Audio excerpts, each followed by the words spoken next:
한국 기독교는 2005년이 정점이었습니다.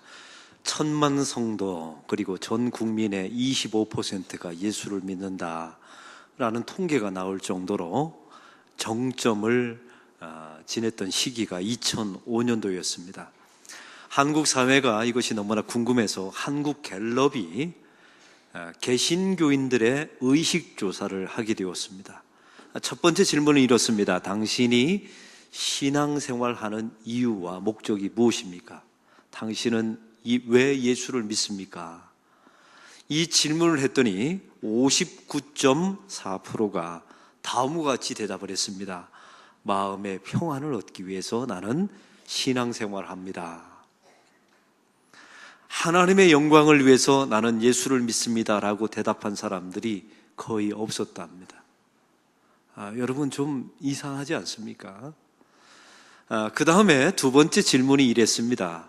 요즘 당신의 삶 속에서 관심 있는 것이 무엇입니까? 하면서 쭉 항목을 나열해 놓았어요. 50% 사람들이 건강이라고 대답했습니다. 나는 요즘 나의 건강에 관심이 많다.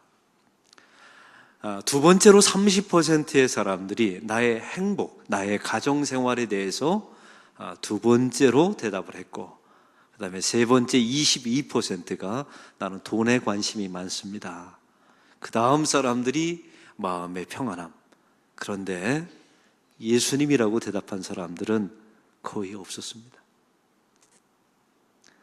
이게 2005년도 한국교회가 정점을 찍었을 때 의식조사 결과였습니다.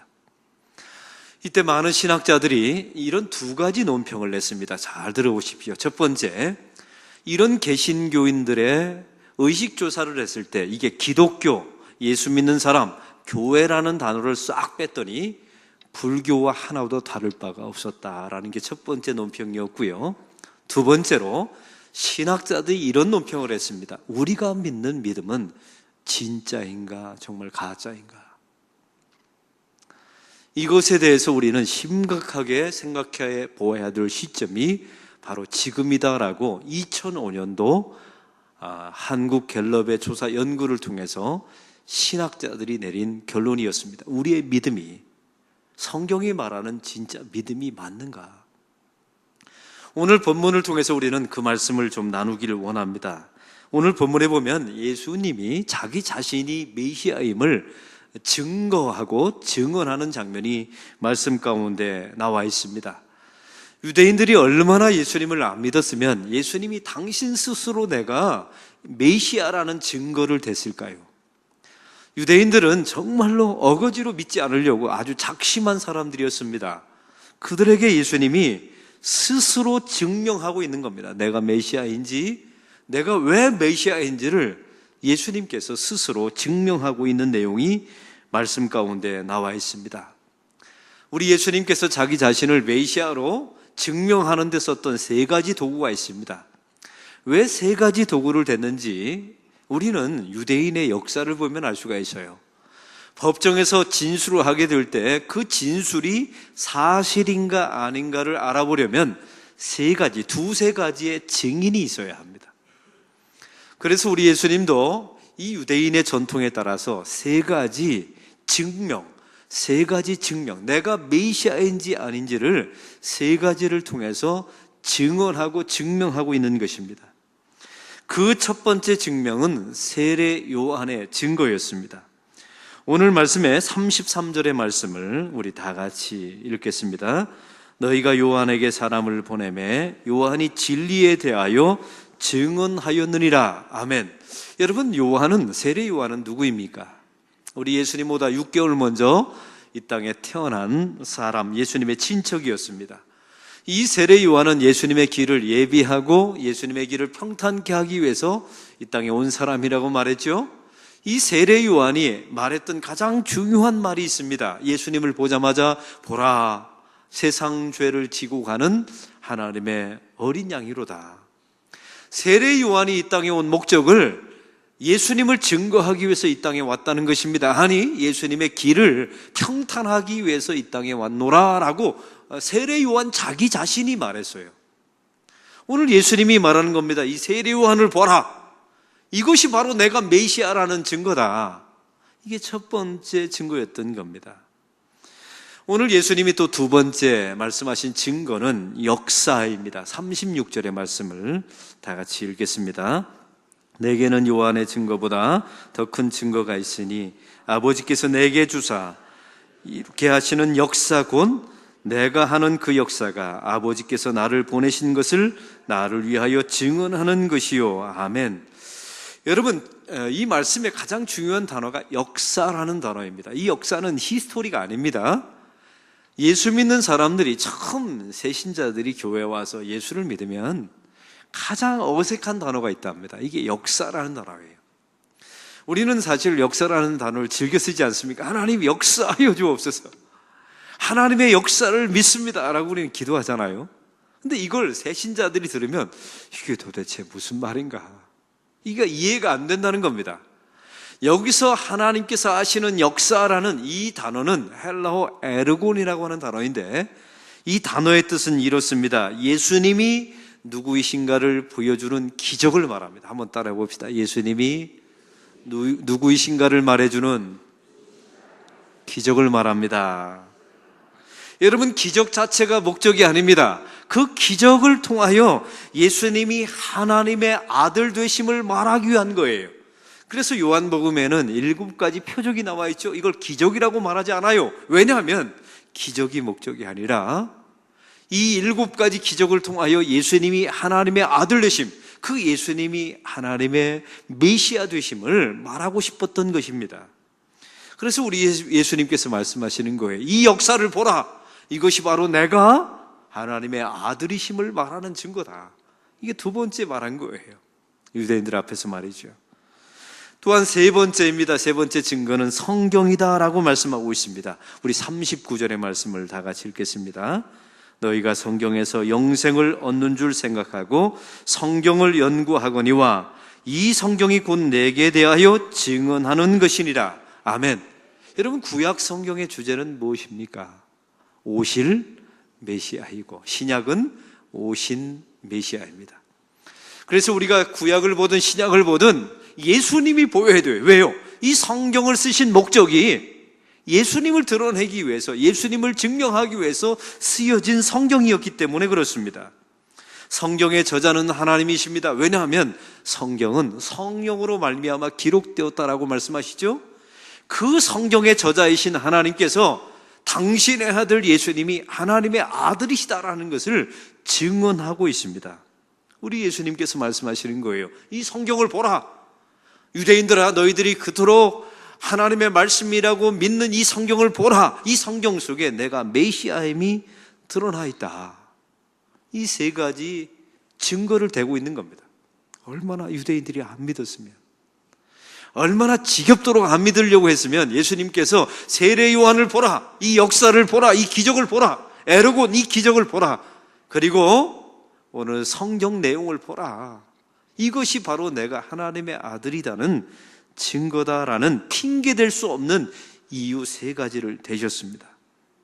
그런데 놀라운 사실은요, 유대인들은 그 예수님을 믿지를 않았어요. 아니, 믿으려 하지 않았습니다. 하나님이 하시는 수많은 기적을 구약 속에서 보았으나 그것이 결국 메시아를 우리에게 약속하고 있다는 사실을 그들은 이해하지도 못했습니다. 그들은 오히려 거절했죠. 그러면 우리 예수님은요, 이 세 가지 증거를 안 믿어주면 불만과 불병거를 통해서 저들에게 증거해야 되는 것 아닙니까? 내가 메시아임을. 아니면 천사를 동원해서 예수님 주변에 호위하는 그 천사를 저들의 눈에 보여줌을 통해서 내가 메시아임을 너희는 믿어야 된다라고 강권해야 되지 않습니까? 근데 예수님은 이 세 가지 외에는 증거를 대지 않았어요. 왜요? 두 가지 이유가 있습니다. 우리 예수님은 자기 자신을 증명하려고 이 땅에 오신 분이 아니기 때문에 그렇습니다. 이미 성경의 세례 요한을 통하여, 성경을 통하여, 에르곤 이 하나님의 기적 역사를 통하여 이미 하나님께서 수많이 증거하셨어요. 그러므로 예수님은 이 땅에 하나님의 일을 하기 위해서 오신 것이지 자기 자신을 증명하기 위해서 이 땅에 온 게 아니에요. 그래서 예수님은 자기 자신을 더 이상 증명하지 않으셨습니다. 또 두 번째 이유가 있어요. 우리 예수님이 증명한다고 해서 사람들이 믿을까요? 안 믿을 사람은 끝까지 안 믿습니다. 이게 증명되어진다고 해서 믿어지는 게 아니에요. 우리가 믿으니까 증명되어지는 거죠. 증명된다고 믿어지는 게 아닙니다. 여러분은 신존재 증명에 대해서 아십니까? 제가 크리스찬 매뉴얼에 그 글을 썼는데요, 제 믿지 않는 친구들이 저한테 이런 말을 하더라고요. 야, 하나님이 계시다는 걸 증명해봐라. 그럼 내가 믿겠다. 그러더라고요. 얼마나 맹랑합니까? 그래서 제가 그 아이한테 말했어요. 그러면 내가 한 가지 묻겠다. 신이 없다는 걸 네가 증명해봐라. 그럼 내가 믿겠다. 그랬더니 대답을 못하고 깨갱하고 말을 하지 않더라고요. 이 저작권은 저에게 있습니다. 신이 없다는 걸 증명해봐라.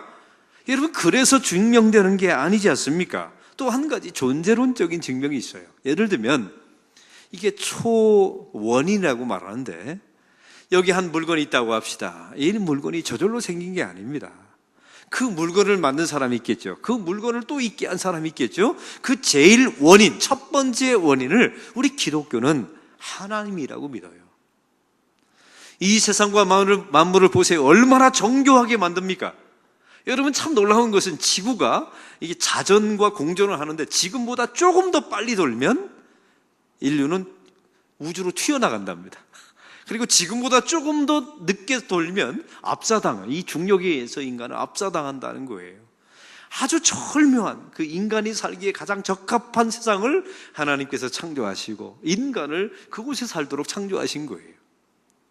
여러분, 이렇게 된 것이 저절로 된 것입니까? 누가 만든 원인이 있겠죠. 그 처음에 원인의 원인을 거슬러 올라가면 처음 제일 원인이 있을 거예요. 우리는 그분을 성경에 나와 있는 하나님이라고 저희는 믿습니다. 근데 믿지 않는 사람들이 우리에게 물어봐요. 맞다, 제일 원인이 있다는 걸 인정하자. 그런데 그게 너희들이 믿는 하나님이라는 건 어떻게 증명하겠느냐? 그럼 증명할 방법이 없어요. 그 다음부터는 믿음의 영역에 속할 뿐이죠. 여러분, 우리는 신의 존재를 증명한다고 해서 증명될 수도 없습니다. 왜요? 그분이 증명된다면 신이 아니에요. 인간에 의해서 그 거룩하시고 완벽한 전지전능하신 신이 어떻게 증명됩니까? 그래서 증명될 수가 없고요. 두 번째는 증명되어도 믿어지는 것이 아닙니다. 그걸 어떻게 알 수 있습니까? 유대인들을 보십시오. 유대인들은 하나님께 선택받은 선민이었습니다. 십계명을 받은 자들이에요. 예수님의 혈통을 가지고 있는 자들입니다. 그리고 세 가지 증거를 주님께서 다 대셨어요. 세례 요한을 보라, 이 역사를 보라, 에르곤을 보라. 그리고 우리 예수님께서 말씀하시죠. 성경에 나와 있는 증거를 보라. 그런데도 유대인들은 이걸 안 믿어지는 겁니다. 그들은 믿지 않았어요. 그런데 놀라운 일이 벌어지게 됩니다. 저와 여러분을 한번 생각해 보세요. 우리는 선민이 아닙니다. 우리는 유대인의 관점에서 보면 우리는 이방인이에요.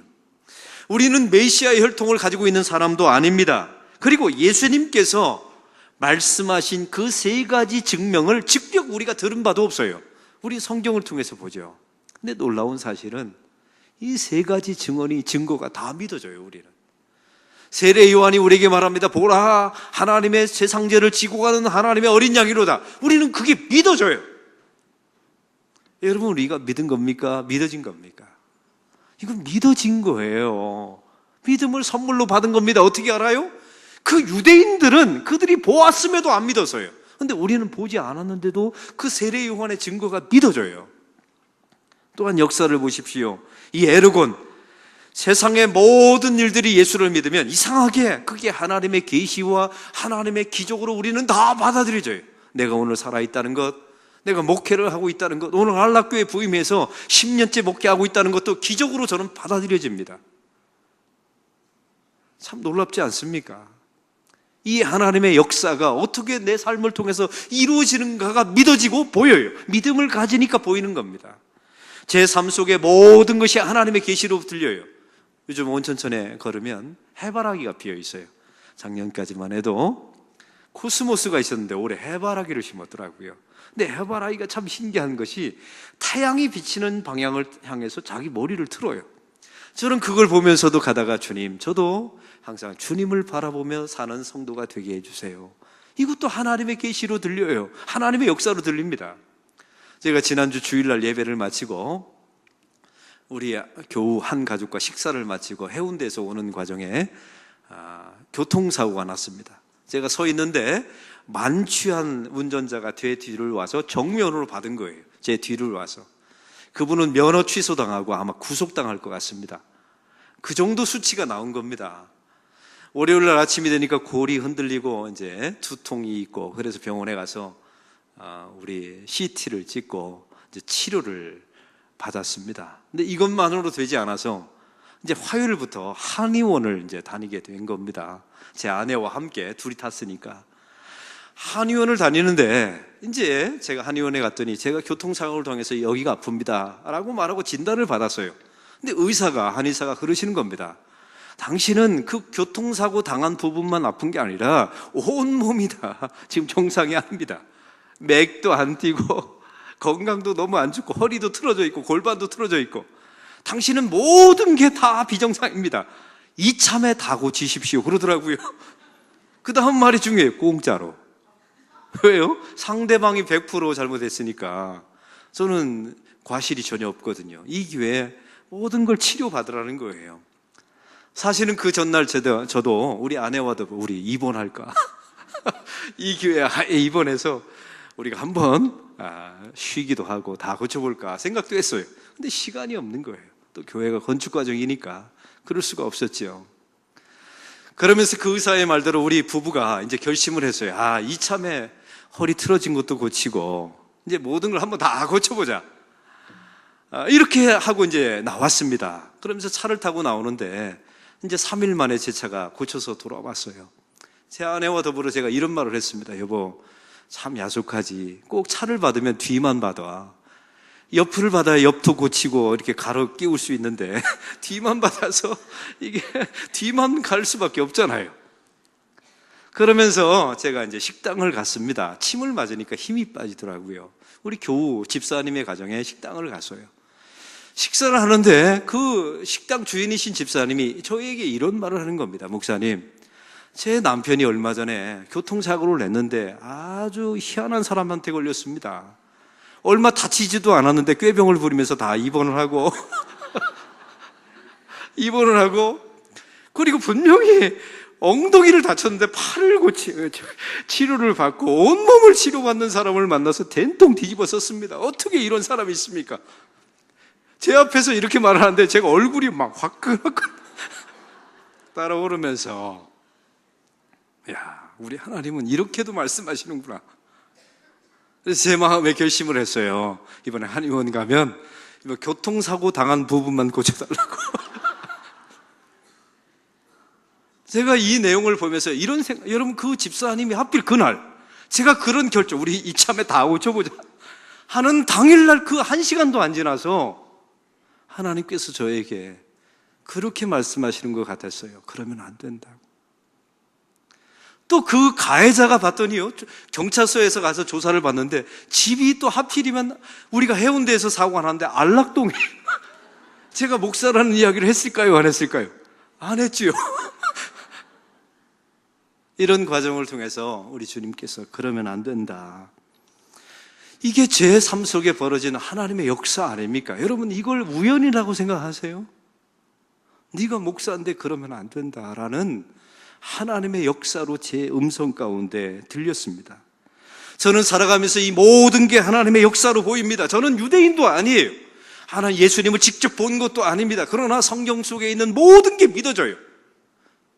하나님의 어린 양이 예수님으로 믿어지고, 그리고 창세기에 나와 있는 우리가 알다시피 아담과 하와가 쫓겨나게 될 때 그 짐승의 옷을 입지 않습니까? 그러면 한 짐승이 죽었을 거 아니에요. 그 짐승이 예수 그리스도로 보이고, 이스라엘 백성들이 광야에서 불평하게 될 때 장대에 높이 달린 구리뱀을 매달아라라고 말씀하시잖아요. 이것만 바라보면 낫는다. 우리는 그걸 보면 예수님으로 보이지 않습니까?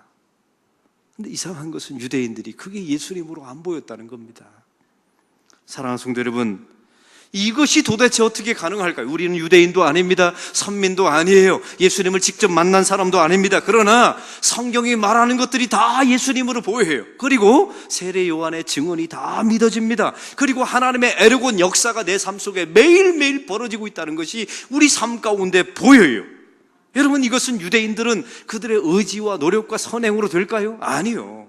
그래서 됐다면 유대인들이 다 믿어야죠. 이 믿음은 내가 한 것이 아닙니다. 되어진 거예요. 내가 믿은 게 아니죠. 믿어진 거예요. 내가 주님께로 간 것이 아니라 그 믿음이 나를 뚫고 들어온 겁니다. 유대인들은 안 믿어지는데 우리는 믿어지잖아요. 그 유대인들은 결국 안 믿어져서 예수님을 십자가에 못 박아 살해해버렸는데 우리는 그 예수님을 위해서 주의 길을 가고 있지 않습니까? 누가복음 24장에 보면 엠마오로 가는 두 제자가 나와 있습니다. 예수님이 십자가에서 죽으신 후에 실망해서 내려가고 있었죠. 그때 예수님이 그들과 부활하신 예수님이 동행합니다. 처음에는 알아보지 못했습니다. 그들이 실망해서 알아보지 못했다 이러지 않습니다. 사실은 나중에 그들의 눈이 밝아져라고 나와 있어요. 성경에 보면 밝아졌다라는 말은 디아노이고라고 하는 헬라어입니다. 열다라는 뜻이에요. 하나님께서 그들의 눈을 여사, 그래서 보였다는 거예요. 내가 보고 싶다고 해서 보는 게 아닙니다. 나의 의지와 노력으로 볼 수 있는 게 아니에요. 하나님께서 열어주사 보였다는 것입니다. 외부의 존재에 의해서 눈이 열리게 된 것이다 라고 말씀하고 있는 거예요. 그 제자들이 예수님을 알자마자 이렇게 말하죠. 예수님이 우리에게 성경을 풀어주실 때라고 말씀하십니다. 이게 원문에 보니까 이렇게 나와 있어요. 그 예수님이 우리에게 성경을 열어주실 때, 내가 성경을 여는 게 아니에요. 내가 성경을 보면 이해하고 내가 믿는 게 아닙니다. 그러면 그건 기독교가 아니에요. 우리 하나님께서, 성령께서 그 성경을 우리에게 열어주시는 겁니다. 그래서 당신이 보이도록, 예수님이 보이도록 우리에게 만들어주신 거예요. 믿음은 내가 가지는 게 아닙니다. 주어지는 거예요. 내가 믿는 게 아닙니다. 믿어지는 겁니다. 그래서 성경은 우리에게 말해요. 그 믿음이 너희 자신을 뚫고 들어가서 믿어지게 했다는 겁니다. 그래서 성경은 믿음은 하나님의 선물이다 라고 말씀하시죠. 그리고 너희에게 자랑치 못하게 하려 함이라 라고 말씀하고 있습니다. 우리 교회 세대기 한 분이 계세요. 이분이 믿는 남편과 자기 자신은 완전히 하나님을 믿는 사람이 아니었어요. 근데 예수 믿는 남편을 만나게 돼서 결혼하게 된 겁니다. 근데 너무나 놀라운 사실은 처음에 그 남편 따라 교회를 다닐 때 얼마나 힘들었을까요? 그래서 날마다 남편에게 물어봤다는 겁니다. 이게 믿어지냐고, 이게 사실처럼 보이냐고. 맨날 의심스러운 말만, 교회만 갔다 오면 물었다는 거예요. 근데 그분하고 저하고 식사를 하면서 이런 말씀을 하시는 겁니다. 목사님, 근데 이상한 게 있어요.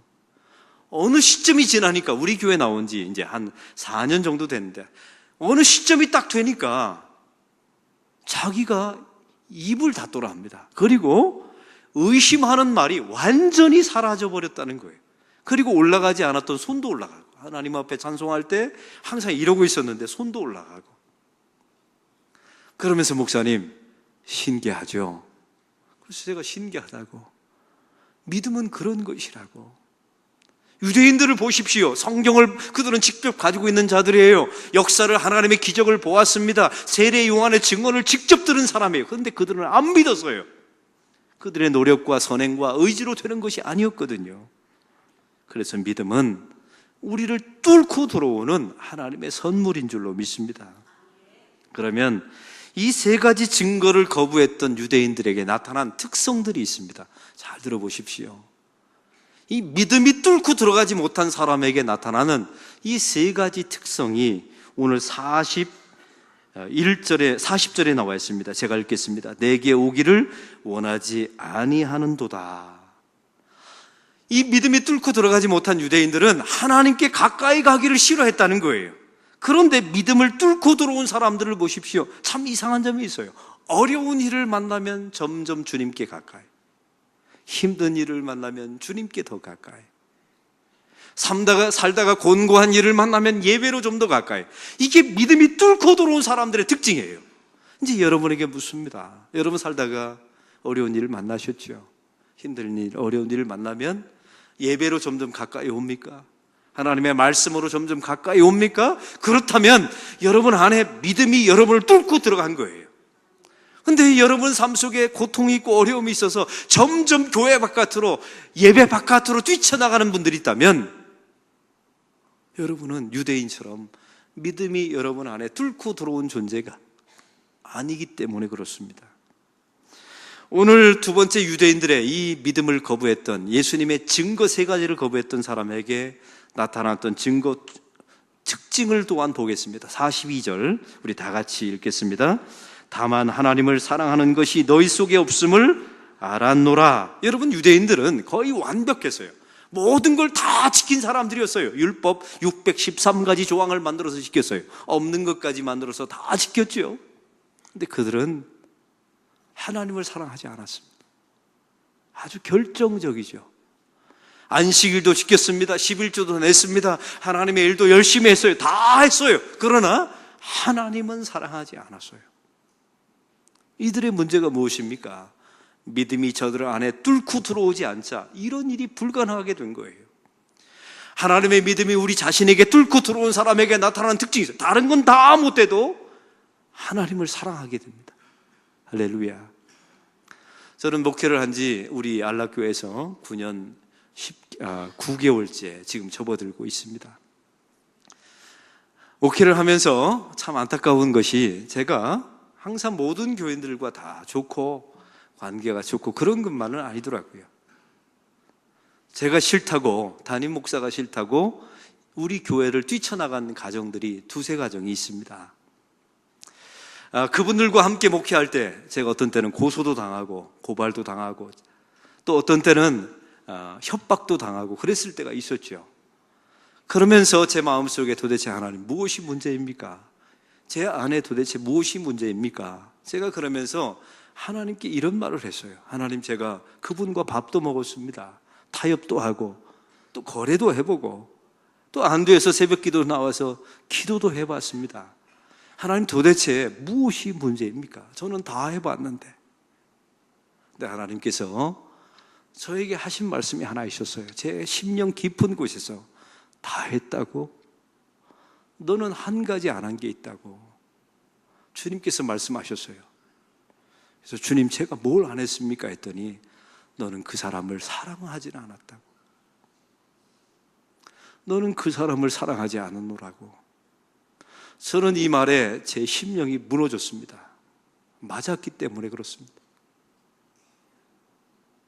저는 이 모습을 보면서 이 유대인들의 모습이 또한 보였습니다. 이 유대인들이 하나님 앞에 나와서 저는 다 했습니다. 근데 하나님께서 그들에게 물으시는 겁니다. 너희들은 한 가지는 안 했다고. 하나님을 사랑하는 것은 안 했다고 유대인들에게 말씀하신 겁니다. 믿음이 우리 자신을 뚫고 들어온 사람은 나타나는 표징이 하나 있어요. 하나님을 사랑합니다. 다른 건 좀 못해도, 다른 건 좀 연약해도 하나님을 사랑합니다. 오늘 말씀에 또한 44절에 이 증거를 됐음에도 믿지 않았던 유대인들에게 나타난 세 번째 특징이 있습니다. 44절에 보니까 이렇게 나와 있습니다. 너희가 서로 영광을 취하고, 한번 따라해 봅시다. 너희가 서로 영광을 취하고. 이 말씀의 뜻은 이렇습니다. 하나님께 영광을 돌리지 않고 모든 영광을 자기 자신들이 스스로 가로챘다는 거예요. 믿음이 마음을 뚫고 들어온 사람들이 있어요. 그 사람들의 특징이 무엇인 줄 아십니까? 모든 영광을 하나님께 돌립니다. 이건 하나님 때문에 됐다고, 이건 하나님의 덕분이라고 말하게 된다는 겁니다. 우리 개구리가 나와 있는 이솝 우화가 있습니다. 아마 아시는 분들이 많으실 거예요. 이 개구리가, 하늘을 나는 독수리가 너무 부러웠나 봅니다. 그래서 독수리한테 부탁을 해요. 나에게 하늘을 날 수 있는 방법이 하나 있으니까 도와달라고. 독수리가 뭐냐고 묻습니다. 이 독수리에게 개구리가 요청을 하는 겁니다. 나뭇가지를 네 입에 물으라고. 그러면 그 끝에 있는 나뭇가지를 내가 입으로 물 테니까 나를 그 나뭇가지를 물고 쭉 올라가면 내가 따라 올라갈 것 아니냐고. 그렇게 그 말대로 이제 함께 해서 개구리가 그 독수리가 문 나뭇가지의 입을 딱 뭅니다. 그래서 하늘을 향해서 쭉 올라가요. 그 땅 밑에 있는 모든 개구들이 이제 열광하는 거예요. 야, 도대체 너는 어떻게 이렇게 하늘을 날 수 있냐? 이게 도대체 이 특별한 아이디어, 이 놀라운 창조적인 아이디어가 도대체 누구에게서 나온 거냐? 누구에게서 이 창조적인 아이디어가 나온 거냐 했더니 이 개구리가 내가 하고 입을 쩍 벌리는 순간에 떨어져서 소천하셨다는 그런 이야기입니다. 내가. 여러분, 이게 웃을 일이 아니에요. 우리가 세상을 살아가면서 수많은 일들을 벌어질 때 도대체 하나님께서 도대체 너의 인생을 누가 이토록 이끌어왔느냐, 이 절묘한 타이밍에 어떻게 이 자리까지 오게 됐느냐 하면 우리가 입을 쩍 벌리고 내가 다가 소천할 수가 있다는 사실이죠. 사랑하는 성도 여러분, 저는 우리 교인들에게 참 감사한 게 있어요. 이 담임 목사가 부족한데도 목회를 잘 따라옵니다. 제가 지난주에 한의원에 갔는데 우리 교인들이 그 한의원을 많이 다니시더라고요. 근데 보니까 원장님에게 우리 교인들이 전도를 하고 있어요. 교회 나오시라고. 참 그런 게 감사했고요. 또 얼마 전에는 차를 타고 오는데 한 권사님 뒤에 제가 탔습니다. 제가 칭찬을 했죠. 권사님, 따님을 어떻게 그렇게 착하게 잘 키우셨어요? 했더니 바로 나오는 겁니다. 하나님의 은혜이지요. 참 놀라운 게 한마디도 주저하지 않고 하나님의 은혜이죠. 이게 입에 막 달고 사는 거예요. 저는 이걸 보면서 참 우리 교인들 참 귀하다. 목사도 부족하고 교회도 부족한 점이 있는데 이렇게 열심히 전도하고 있고, 그리고 당신의 따님을 어떻게 이렇게 잘 키웠습니까? 했더니 하나님의 은혜입니다. 이게 바로 나오는 이런 교인들 참 귀하다, 이런 생각을 갖게 됩니다. 얼마 전에 우리 교회가 이 성가대가 너무 찬양을 잘했어요. 그랬더니 우리 교인들 가운데 자기 자신도 모르게 박수를 친 거예요. 한 교인이 저한테 이런 말을 말했어요. 목사님, 영광은 하나님께만 돌려야 되는 것 아닙니까? 목사님이 좀 광고 시간에 한번 해서 박수 치지 않도록 가르쳐 주십시오, 그러더라고요. 그래서 제가 그런 말을 했어요. 성도님, 사실 그런다고 하나님의 영광을 가리는 게 아닙니다. 하나님은 오히려 더 좋아할 수도 있습니다. 우리가 그 사람의 영광을 위해서 친 게 아니라 같은 형제끼리 잘했다고 박수치면 하나님께서도 형제끼리 사이 좋으면 여러분 기뻐하실까요? 미워하실까요? 기뻐하죠. 근데 제 마음속에 한 가지 감사한 게 있어요. 우리 교인들이 모든 영광은 하나님께 돌려야 된다는 민감성이 있다는 것은 너무 감사했어요. 할렐루야. 우리 교회가 그런 교회예요. 사랑하는 성도 여러분, 이런 교회가 하나님의 좋은 교회인 줄로 믿습니다. 우리는 유대인들처럼 성경을 직접 받은 자도 아닙니다. 우리는 역사, 기적을 본 적도 없어요. 우리는 세례 요한을 직접 만나지도 않았습니다. 우리는 이방인입니다. 그럼에도 불구하고 그 믿음이 나를 뚫고 들어와서 우리는 그 예수님을 나의 구주, 나의 하나님으로 믿게 된 겁니다. 이게 우리의 기적인 줄로 믿습니다. 이 기적이 있는 자에게 나타나는 증거가 있기를 소망합니다. 우리 믿음이 있는 사람들은 항상 어려운 일이 있을 때마다 주님께 가까이 가는 저와 여러분이 되기를 원합니다. 믿음이 뚫고 들어온 사람은 다른 일은 좀 못해도 하나님을 사랑하는 역사가 있기를 소망합니다. 오늘 주신 말씀처럼 우리가 서로 영광을 취하지 않고 하나님께 모든 영광을 돌리는 믿음이 뚫고 들어온 자답게 살아가는 주의 백성들이 되기를 소망합니다. 이런 징표가 나타나게 될 때 한국교회는 그 한국갤럽의 조사와는 전혀 다르게 아주 건강한 교회로 다시 회복되는 역사가 일어나게 될 줄로 믿습니다. 하나님 아버지, 오늘 말씀을 통하여 우리는 이방인에 불과했지만 그 믿음이 우리를 뚫고 들어와 믿게 해주신 것 감사합니다. 하나님, 그래서 우리는 날마다 하나님께 가까이 가는 특징들이 있게 하시고 또 다른 건 좀 못해도 하나님 사랑하는 것만큼은 포기하지 않도록 도와주시옵소서. 그리고 모든 영광을 날마다 하나님께 돌리는 온전한 진짜 믿음의 소유자가 될 수 있도록 그 믿음이 나를 뚫고 들어온 사람답게 살아가는 믿음의 백성들 되게 하옵소서. 예수 그리스도의 이름으로 기도하옵나이다. 아멘. 우리 다 같이 일어나셔서